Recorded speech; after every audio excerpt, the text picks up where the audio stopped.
सभी से निवेदन अपने स्थान पर बैठ जाएं. And ladies and gentlemen, we stand here today not just as witnesses, but in fact as active participants in this extraordinary era of technology and innovation. We have gathered here under a theme that resonates across borders, a theme that embodies the very potential of technologies and innovations to shape a future that benefits all of humanity. तो इस असीमित संभावनाओं की दुनिया में IMC 2023 में आप सभी का स्वागत करने के लिए मैं निवेदन करती हूँ मेज़बान मंत्रालय के हमारे माननीय मंत्री जी को, आदरणीय श्री अश्विनी वैष्णव जी को. Ladies and gentleman, the honourable minister of communications, railways, electronics and information technology. परम आदरणीय प्रधानमंत्री श्री नरेंद्र मोदी जी, माननीय मंत्री श्री देवू सिंह चौहान जी, इंडस्ट्री कैप्टन्स, विश्व भर के करीब 50 देशों से आए गणमान्य अतिथि, स्कूल और कॉलेजेस में उपस्थित विद्यार्थी मित्र, मीडिया के सभी साथी, IMC 2023 में आप सबका बहुत बहुत स्वागत है. प्रधानमंत्री श्री मोदी जी का विजन है कि टेक्नोलॉजी डेमोक्रेटाइज हो, पीपल सेंट्रिक हो, टेक्नोलॉजी देश के आर्थिक एवं सामाजिक विकास का माध्यम बने. इसी विजन से प्रधानमंत्री जी ने टेलीकॉम सेक्टर को पूरी तरह से ट्रांसफॉर्म किया है.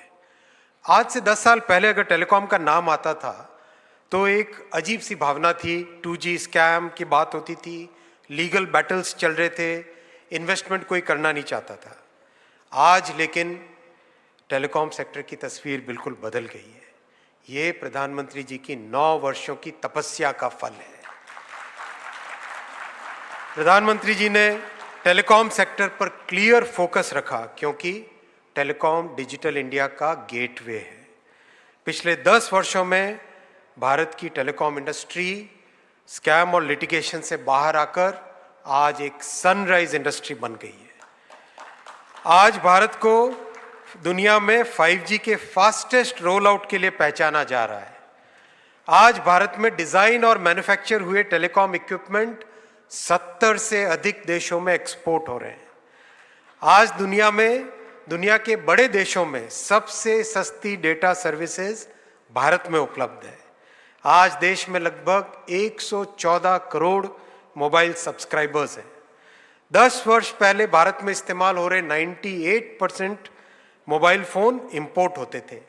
आज 98% भारत में मेक इन इंडिया भारत में बने. पिछले साल 90,000 करोड़ रुपए से ज्यादा के मोबाइल फोन एक्सपोर्ट हुए. 10 वर्ष पहले टेक्नोलॉजी स्टैंडर्ड्स में भारत की कोई पहचान, कोई आवाज नहीं होती थी. आज ITU का एरिया ऑफिस और इनोवेशन सेंटर माननीय प्रधानमंत्री श्री नरेंद्र मोदी जी ने भारत में स्थापित किया है. आज 5G का जमाना है, आगे का जमाना 6G का होगा. प्रधानमंत्री जी ने आगे की सोचकर 6G का विजन डॉक्यूमेंट कुछ ही महीनों पहले लॉन्च किया था और बहुत ही खुशी की बात है ITU ने प्रधानमंत्री जी के 6G विजन को एक्सेप्ट किया है और स्टैंडर्ड्स में इंट्रोड्यूस करने के लिए अडॉप्ट किया है. 10 साल पहले टावर लगाने की परमिशन, टावर ज़रूरी होता है टेलीकॉम के लिए, टावर लगाने की परमिशन में करीब 230 दिन एवरेज लगते थे. आज मात्र 7 दिन लगते हैं और इसमें से भी करीब 85% परमिशंस इंस्टेंटेनियस हो जाते हैं. एंटर का बटन दबाओ. ये प्रधानमंत्री जी ने ट्रांसफॉर्मेशन किया है टेलीकॉम सेक्टर में.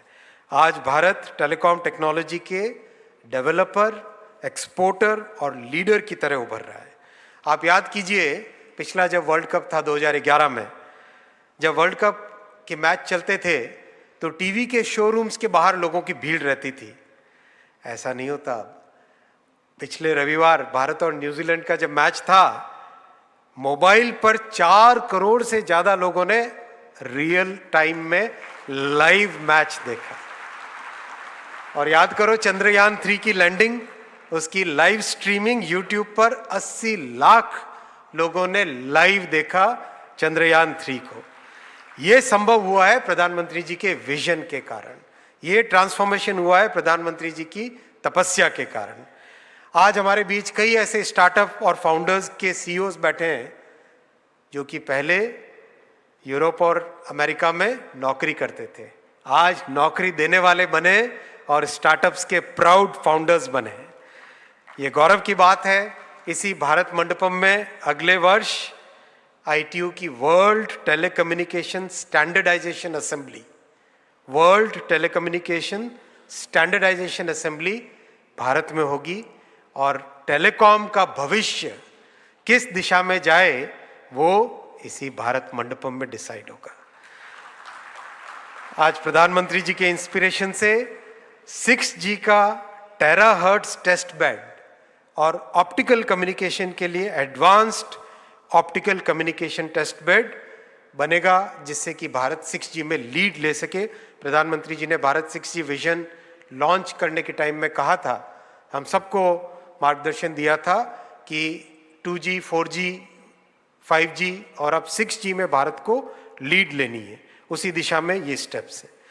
प्रधानमंत्री जी ने भारत को हमेशा टेक्नोलॉजी को हमेशा डेमोक्रेटाइज करने का विजन दिया, मार्गदर्शन दिया। आज उसी के अनुरूप 100 5G लैब्स माननीय प्रधानमंत्री जी इनॉग्रेट करेंगे। 100 यूनिवर्सिटी में छात्र, MSME, प्रोफेसर्स कई तरह के 5G को उपयोग करके हेल्थ में, एग्रीकल्चर में, मैन्युफैक्चरिंग में, कई सेक्टर्स में इनोवेशन कर सकेंगे, नए प्रोडक्ट्स बनाएंगे और उससे नए स्टार्टअप्स निकलेंगे। हर एक लैब में कम से कम 10 प्रोफेसर्स, 50 स्टूडेंट्स और 10 MSME को मिनिमम जोड़ा जाएगा। कई जगह जहां बड़ी लैब्स बनेगी वहां पे इससे भी ज़्यादा जुड़ेंगे। आज हमारा सौभाग्य है कि माननीय प्रधानमंत्री जी इन लैब्स का उद्घाटन करेंगे कुछ ही समय में और करीब करीब हर एक लैब में हजारों की संख्या में छात्र आज जुड़े हुए हैं। आज पूरा विश्व भारत को आशा से देख रहा है और भारत में डेवलप हो रही टेक्नोलॉजी को अपना रहा है। प्रधानमंत्री श्री नरेंद्र मोदी जी के नेतृत्व और आत्मनिर्भर भारत की संकल्प शक्ति से आगामी वर्षों में इसी तेजी से भारत टेलीकॉम टेक्नोलॉजी लीडर बन के उभरेगा। धन्यवाद। बहुत बहुत धन्यवाद माननीय मंत्री जी आपके स्वागत संबोधन के लिए। और देवी सज्जनों, अब हम उद्योग